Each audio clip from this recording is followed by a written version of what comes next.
और तीसरा है ये आपका मध्य हिमालय, और लास्ट वाला है शिवालिक हिमालय। लास्ट वाला क्या है डियर? शिवालिक हिमालय। ये चीज आपने पढ़ लिया है।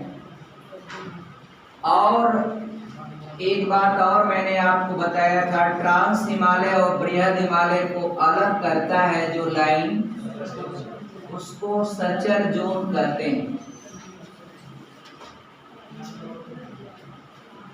सचर जोन, ठीक है डियर। और बीच वाली जो लाइन है बृहद हिमालय और मध्य हिमालय को जो लाइन अलग करती है उसको मेन सेंट्रल ट्रस्ट MCT कहते हैं, मेन सेंट्रल ट्रस्ट। और मध्य हिमालय और शिवालिक हिमालय को जो लाइन अलग करती है उसको क्या कहते हैं? ग्रेट बाउंड्री फॉल, ये नाम दिया गया, ये पार्टीशन के लिए दिया गया था। और ट्रांस हिमालय की जो 4 पर्वत श्रृंखलाएं हैं, कलेजा पार, काराकोरम, लद्दाख, जास्कर और पीर पंजाब। इसका उत्तरी विस्तार आपको मिलेगा कहाँ पर? पामीर का पठार। और पूर्वी विस्तार आपको मिलेगा कैलाश पर्वत। अब डियर बृहद हिमालय जो सबसे, जिसको आप मेन हिमालय कहते हैं या आंतरिक हिमालय कहते हैं या डियर आपका महान हिमालय कहते हैं, ग्रेट हिमालय कहते हैं, तो इसका जो है चोटियां बहुत फेमस है।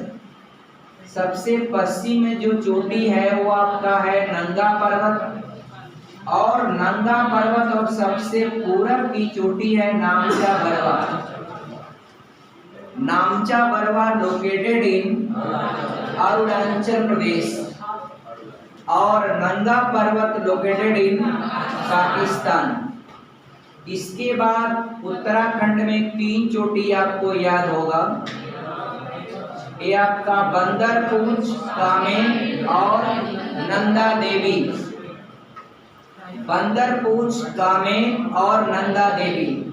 बंदरपूंछ के बीच में 5 छोटी छोटी चोटियां, ये आपका यमुनोत्री, गंगोत्री, बद्रीनाथ, केदारनाथ और त्रिशूल की 2 है। तो आप बताएं कि ये पश्चिम वाला गंगोत्री होगा या पूरब वाला गंगोत्री होगा? पूरब वाला गंगोत्री होगा या पश्चिम वाला गंगोत्री होगा? डियर कंफ्यूज हो गए ना? एक बद्रीनाथ है, एक केदारनाथ। कौन सा है? केदारनाथ, बद्रीनाथ, बद्रीनाथ केदारनाथ। ये 2 त्रिशूल है। आपको पता होना चाहिए कि गंगा नदी जहां निकलती है उसके पैरेलल यमुना नदी निकलती है, और इधर से तो यमुनोत्री पहले पड़ता है, उसके बाद आता है क्या? गंगोत्री। और डियर ये 3 चोटियां बंदरपूंछ, कामें और नंदा देवी। नंदा देवी हिंदुस्तान की तीसरी सबसे ऊंची चोटी है जो उत्तराखंड राज्य में स्थित है, चमोली जिले में। इसके बाद नेपाल की चोटी है धौलागिरी, फिर अन्नपूर्णा, फिर मनसालू, फिर गौरी शंकर, फिर छोगुआ, फिर माउंट एवरेस्ट, मैकालू। इसके बाद कंचनजंगा, फिर आपका नामचा बरवा। और मध्य हिमालय में जो आप पढ़ रहे हैं तो ये तो मेनली आपका पर्यटन के लिए फेमस है, चाहे कुल्लू हो, मनाली हो, डलहौजी हो, नैनीताल हो, रानीखेत हो। ये जितना भी पर्यटन स्थल होते हैं वो पाते हैं किसमें? मध्य हिमालय। मध्य हिमालय को हम लोग लघु हिमालय भी कहते हैं। अब शिवालिक हिमालय का पाकिस्तान में जो विस्तार है उसको क्या नाम दिया जाता है? सुलेमान और किरथर की पहाड़ियां। क्या नाम? सुलेमान और किरथर की पहाड़ियां।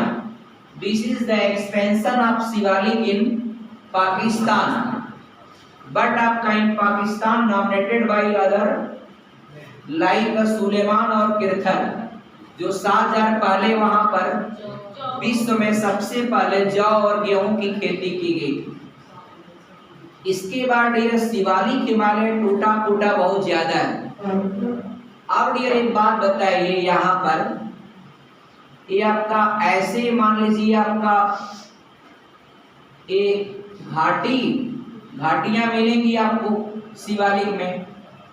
तो पश्चिम वाली जो घाटी है वह दून कहलाती है और पूरब वाली घाटी जो होती है वह द्वार कहलाती है। तो उत्तराखंड में बहुत सारा दून और द्वार आपको मिलेगा। तो दून से आपका एक फेमस होगा देहरादून, तो देहरादून और द्वार से फेमस होगा हरिद्वार। तो ये आपका देहरादून और हरिद्वार ये दोनों कहाँ है आपका? उत्तराखंड में। ये दोनों आपका पार्ट है या हिस्सा है किसका? शिवालिक हिमालय। और ये शिवालिक हिमालय जब आगे बढ़ा है तो अगर आप पूर्वोत्तर राज्य में पहुंचेंगे तो मित्रों अरुणाचल प्रदेश में जो 4 पर्वत श्रृंखलाएं हैं, डापला, मीरी, अबीर, मिसमी, एगो पूरब से पटकाई गुम, ये पांचों जो मिलेगा वह कहाँ मिलेगा? अरुणाचल प्रदेश में। उसके बाद डियर भारत का पूर्वोत्तर राज्य और म्यांमार के बीच सीमा रेखा का ये सीमांकन करता है अराकाम योमा पर्वत या अराकाम पर्वत, that is also part of Shivalik. और उसके बाद भी शिवालिक जो है बीच में काफी दूर डूब गया है, फिर थोड़ा सा उभरा हुआ है, वो अंडमान निकोबार वाला जो हिस्सा है उसको भी शिवालिक का विस्तार माना जाता है। मित्रों एक बात और बताइएगा, ये जो पूर्वोत्तर राज्य में एक गोंद की तरह आपका खड़ा होता है 3 पहाड़, वह लोकेट करता है कहाँ पर? मेघालय में। इसका नाम है गारो, खासी और जयंतिया। ये तीनों पहाड़ियां कहाँ है? मेघालय में। इन्हीं तीनों पहाड़ियों के कारण मेघालय में जो मासिनराम है वह विश्व में सबसे ज्यादा वर्षा वाला स्थान, और इसके ऊपर असम में एक मिकिर की पहाड़ियां हैं। और मित्रों नागालैंड में पटकाई गुम के बगल में नागा में एक नागा पर्वत मिलेगा। नागालैंड में कौन सा पर्वत है? नागा पर्वत। अब थोड़ा सा नीचे बढ़ेंगे मिजोरम में मिजो की पहाड़ियां, आल्सो नॉमिनेटेड अदर नेम आपका लुसाई पर्वत। और मित्रों आपका ये जो सारे पर्वत श्रृंखलाएं हैं अरुणाचल प्रदेश का छोड़ करके, इनको एक नाम देते हैं क्या? पूर्वांचल की पहाड़ियां। पूर्वांचल की पहाड़ियां। तो कभी भी पूछेगा पूर्वांचल की पहाड़ियां किस राज्य में हैं, तो कोई एक राज्य नहीं बताएंगे आप, पूर्वोत्तर राज्य बताएंगे आप। पूर्वोत्तर राज्य में पूर्वांचल की पहाड़ियां पाई जाती। तो आप कभी भी कंफ्यूज ना होए डियर। और ये सब कुछ पढ़ने के बाद ये पता चलता है डियर कि जो भूगोल वेत्ता हैं आप, वह डियर इस चीज को उतना पीरियोडिटी नहीं देते हैं। फिर क्या हुआ डियर? देखिए आप इसका जब इसको पीरियोडिटी नहीं मिलता है तो उन्होंने क्या पीरियोडिटी दिया? इसका हिमालय का प्रादेशिक विभाजन किया। हिमालय का प्रादेशिक विभाजन किया। अब प्रादेशिक विभाजन को हम आपको बताते हैं, आप समझिएगा। देखिए, हिमालय पर्वत जब बना उससे पहले आपका नदियां बह रही थी। अब नदियां बह रही हैं, आपको पता है कि हिमालय के आर पार बहने वाली नदियां, सतलज ले लीजिए, सिंधु ले लीजिए, ये नदियां क्या है, हिमालय के आर पार बहती। इसका मतलब ये नदियां पहले से बह रही हैं। भाई नीचे से चट्टान चढ़ रही थी, फोल्ड हो रहा था, ऊपर से उठ रहा था, और नदी ऊपर से बकोट बकोट के उसको बहाते लेके चली जा रही। तो नदी वाला जो हिस्सा था वहां आज भी वहां हिमालय नहीं है, वो आपका नदी अपनी बह रही है। वहां पर जो भी पर्वत या पहाड़ उठा होगा उसको नदी आपका अपनी धारा में क्या कर दी होगा, बहा दिया। तो यही हुआ। और डियर, तो आप देखिए, हिमालय को अगर नदियों के हिसाब से बांटेंगे तो यहाँ पर एक नदी आपको मिलेगी, क्या नाम इसका, सिंधु। इसको इंडस भी कहते हैं अंग्रेजी में, या सिंधु नदी। उसके बाद एक दूसरी नदी आपका है जिसका नाम है सतलज। सतलज कहिए या सतलुज कहिए, जो भी नाम दे दे। और इसके बाद एक नदी यहाँ पर मिलती है उत्तराखंड और नेपाल के बॉर्डर पर निकलती काली नदी। कौन सी मित्रों, काली नदी। और ये इसको शारदा नदी भी कहते हैं। और सिक्किम के पास से एक नदी निकलती है, उसको नाम देते हैं क्या, तीस्ता नदी। तीस्ता नदी आपका याद रहेगा ना। और तीस्ता के बाद लास्ट में असम वाले हिस्से के लास्ट में आपको मिलेगा दिहांग। दिहांग वैसे सहायक है ब्रह्मपुत्र का, तो इसको ब्रह्मपुत्र भी कह सकते हैं, ब्रह्मपुत्र नदी। आप जरा सुनिए, ये हिमालय का आपके के हिसाब से पार्टीशन हो गया। अब डियर, सिंधु और सतलज के बीच में जो हिमालय है इसको पंजाब हिमालय कहा जाता है। चाहे पंजाब हिमालय कह लें या इसको कश्मीर हिमालय, ये दोनों नाम है, पंजाब हिमालय या कश्मीर हिमालय। ये पंजाब हिमालय या कश्मीर हिमालय किन दो नदियों के बीच का हिस्सा है, तो सिंधु और सतलज के बीच का। इसके बाद दूसरा पूछता है कुमायूं हिमालय। अब कुमायूं एक प्रादेशिक भाग का नाम है, उत्तराखंड में है कुमायूं गढ़वाल, यही ना है डियर। कुमायूं गढ़वाल कौन होता है, उत्तराखंड में है आपका। उत्तराखंड को बेसिकली दो भौगोलिक भागों में बांटते हैं, एक कुमायूं, दूसरा गढ़वाल। कुमायूं गढ़वाल, तो जो कुमायूं हिमालय है वह जिन दो नदियों के बीच में है वो नदियां हैं सतलुज और काली नदी या शारदा नदी। और शारदा नदी या काली नदी और तीस्ता नदी के बीच वाला जो हिमालय है इसको आप नेपाल हिमालय कहते हैं, क्योंकि पूरा यहां से नेपाल शुरू हो जाता है। और तीस्ता तक आपको पता है सिक्किम में, वही आपका सिक्किम राज्य के पश्चिम में कौन सा देश है, तो नेपाल में। और नेपाल की जो असली सीमा है जिन जिन भारतीय राज्यों के साथ स्पर्श करती, उसमें आपको पता होगा उत्तराखंड, यूपी, बिहार, पश्चिम बंगाल और सिक्किम। पश्चिम बंगाल डियर चिकन नेक के पास, हिस्सा जो है बहुत इंपॉर्टेंट, ये सब क्वेश्चन होता है मैप का, पूछ देता है और गलत हो जाता है डियर। तो ये जो नेपाल हिमालय है वह जिन दो नदियों के बीच में है वह आपका काली और तीस्ता नदी के बीच में, और तीस्ता और दिहांग नदी के बीच में जो हिमालय है इसको असम हिमालय कहते हैं। कौन सा हिमालय, असम हिमालय। अब डियर नदियों का नाम याद रहेगा ना, जरा सीरियल वाइज बोलिएगा, सिंधु, सतलज, काली, तीस्ता, दिहांग। दिहांग, तीस्ता, काली, सतलुज और सिंधु।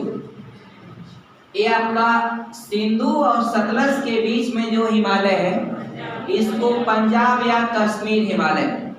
इसमें 2-3 प्रश्न आता है। हिमालय की सबसे ऊंची चोटी, हिमालय की सबसे ऊंची चोटी वह किस हिमालय का हिस्सा है? तो आप सही जवाब देंगे नेपाल हिमालय का हिस्सा है। तो हिमालय का बड़ा भाग और ऊंचा भाग वह हिमालय के किस प्रादेशिक विभाजन में आता है? नेपाल हिमालय में। एक प्रश्न आपको पूछता है कि हिमालय के किस प्रादेशिक भाग में सर्वाधिक वर्षा होती है? असम।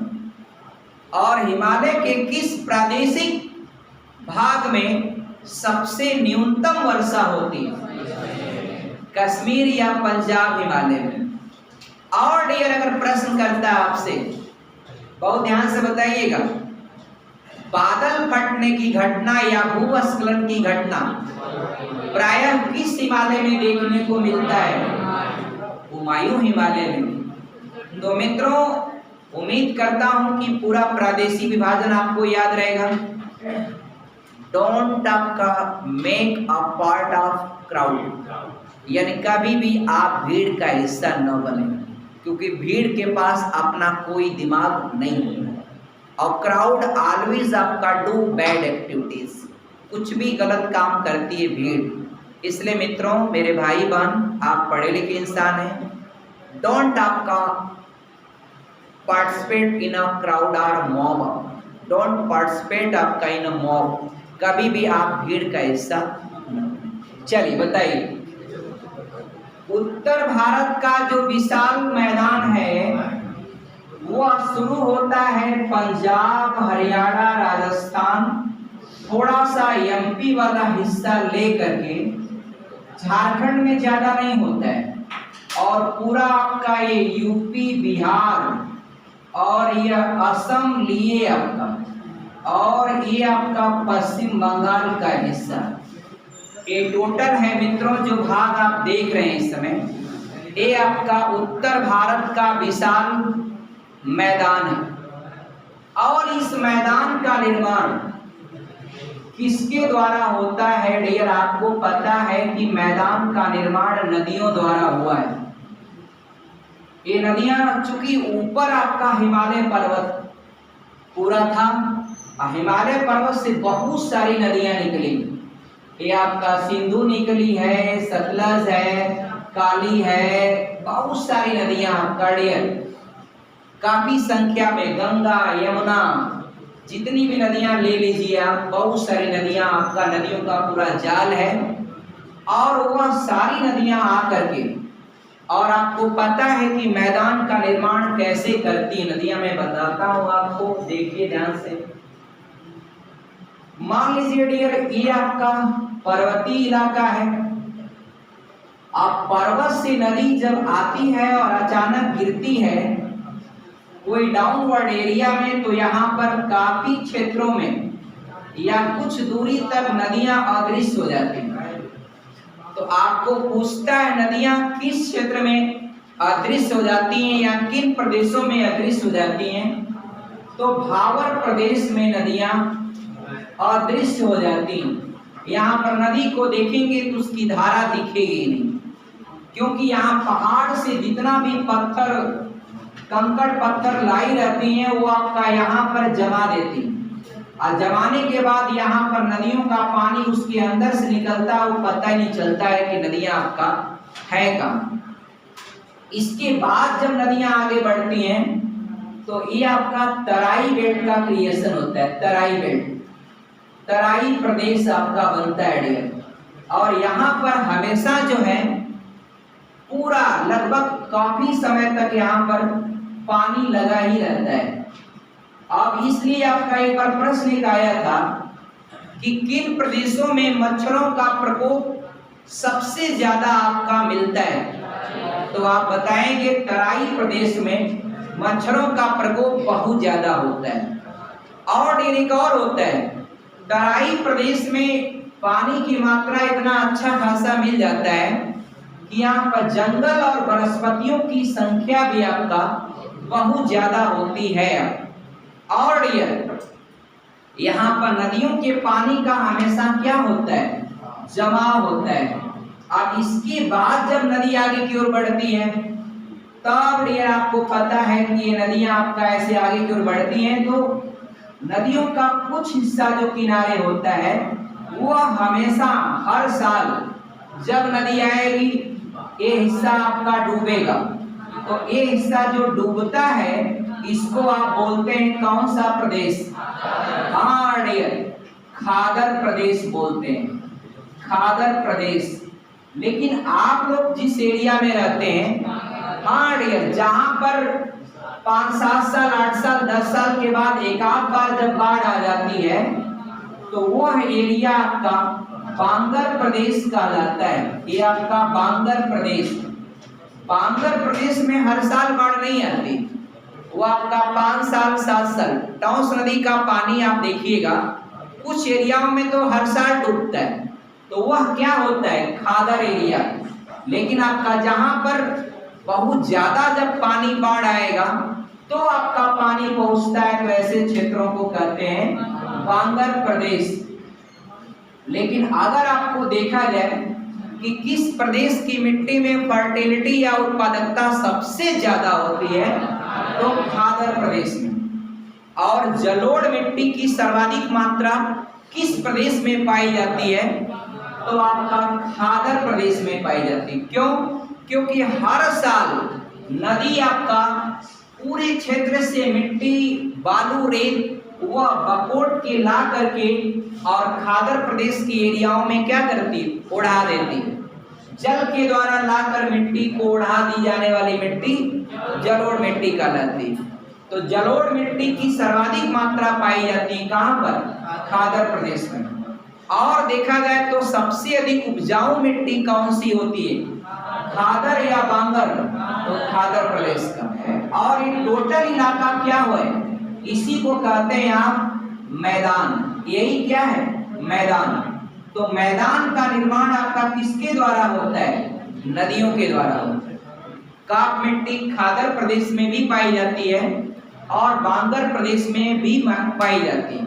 लेकिन दोनों में भी अंतर बस ये है, यहाँ पर नवीन जलोढ़ मिट्टी पाई जाती है, नवीन जलोढ़ मिट्टी, क्योंकि हर साल ये जो खादर प्रदेश है वह डूबना ही डूबना होता है।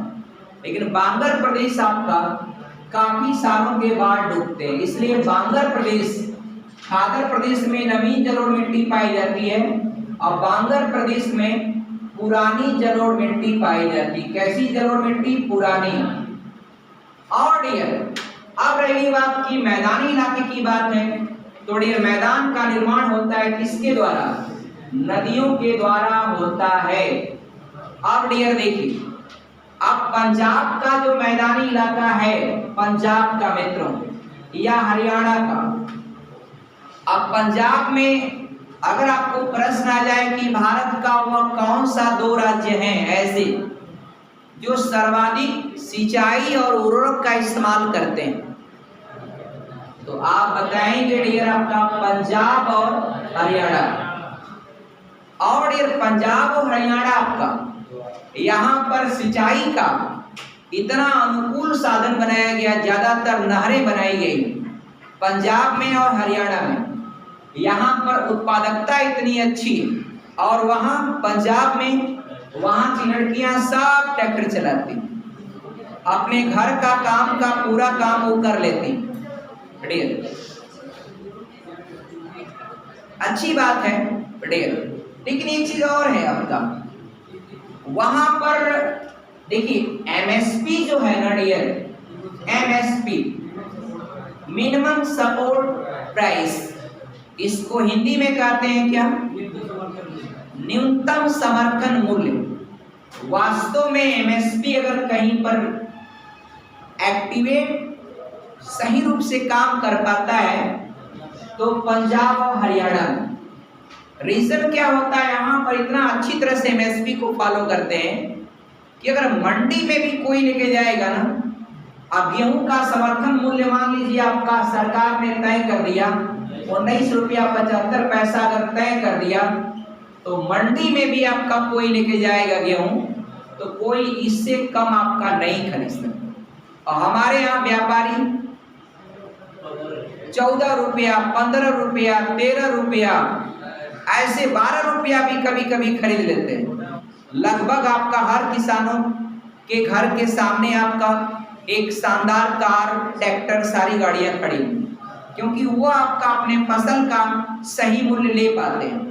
और हमारे यहाँ बहुत सारा भाव होता है और हमारे यहाँ मशीनों की भी कमी, तमाम नई तकनीक की मशीनें नहीं मिल पाती किसानों को। तमाम आपका संसाधन जो सरकार द्वारा उपलब्ध होना चाहिए उन सबों में भी आपका प्रॉब्लम आता है। एक चीज और देखिएगा, ये जो मैदानी इलाका है, सबसे ज्यादा मैदान आपको देखने को मिलता है यूपी में। हालांकि पंजाब, हरियाणा इससे छोटे छोटे राज्य हैं, लेकिन यूपी हुआ, बिहार हुआ, असम भी आपका मैदानी इलाका है। इसलिए ब्रह्मपुत्र नदी वहां पर मैदानी इलाकों में क्या होती, फैल जाती। और यहाँ पर ये असम हिमालय आपका, आपको पता है कि वर्षा यहाँ पर ज्यादा होता है, तो बारिश अगर ज्यादा होती है असम हिमालय में, इसीलिए ब्रह्मपुत्र नदी इसका मेन रिवर है। और उस मांजुलिया वह किस नदी में है, ब्रह्मपुत्र नदी में। तो ये मैदानी इलाका है आपका, इसका क्रिएशन आपका नदियों के द्वारा हुआ है। और इस मैदान में एक बात और देखिएगा, एक आप लोगों ने सुना होगा रे सुना है? रे क्या होता है? देखिए, कोई भी मैदान है ना, कोई भी ग्राउंड है, वहां पर देखिएगा तो बरसात के दिनों में जो भी उसका पत्तियों का सड़ा हुआ हिस्सा होता है या जो कुछ भी होता है तो वह पत्तियों के नीचे चला जाता है। लेकिन कभी जब तेज बारिश होती है तो बालू रेत उसका बह करके ऊपर आ जाता है, अब पत्तियों या घास के ऊपर आपका वह जमा हो जाता है। वो हिस्सा क्या कहलाता है? रेह कहलाता है। रेह में किसकी मात्रा ज्यादा होती है? NaCl, सोडियम क्लोराइड की मात्रा अच्छी खासी पाई जाती है। देखिए, जब कभी भी किसी मैदान में बरसात हो ना, बरसात खत्म होने के बाद जब मैदान सूख जाता है तो झाड़ू से ऊपर का हिस्सा बटोर लीजिए। आप एक हल्का सा ऊपर का हिस्सा बटोरेंगे और जो धूल की तरह होगा ना, बचपन में आप लोग धूल खेले होंगे डियर, तो वो आपका डियर उसको ले जा करके अगर लेबोरेटरी में टेस्ट करेंगे तो उसमें मात्रा किसकी मिलेगी? नमक की मिलेगी। किसकी मिलेगी? नमक की डियर। रेह को एक और शब्द इस्तेमाल करते हैं, कलर। रेह या कलर, इसमें सोडियम क्लोराइड की मात्रा ज्यादा होती है, क्योंकि आपको पता है धरातल पर कुछ भी होगा उसमें नमक की मात्रा पाई जाती है। धरातल के ऊपरी हिस्से पर क्या होता है? नमक पाया जाता है। और जब जब बरसात होता है सारा नमक घुल करके और वह धीरे धीरे नदियों के माध्यम से कहाँ चला जाता है? समुद्र में। और समुद्र में जब इवोपराइजेशन होता है तो पानी उड़ करके आता है और नमक समुद्र में ही रह जाता है। इसलिए समुद्र का खारापन, क्या आपको लगता है समुद्र का खारापन ऑलवेज बढ़ता रहेगा? यस, बढ़ता रहेगा। थैंक्स।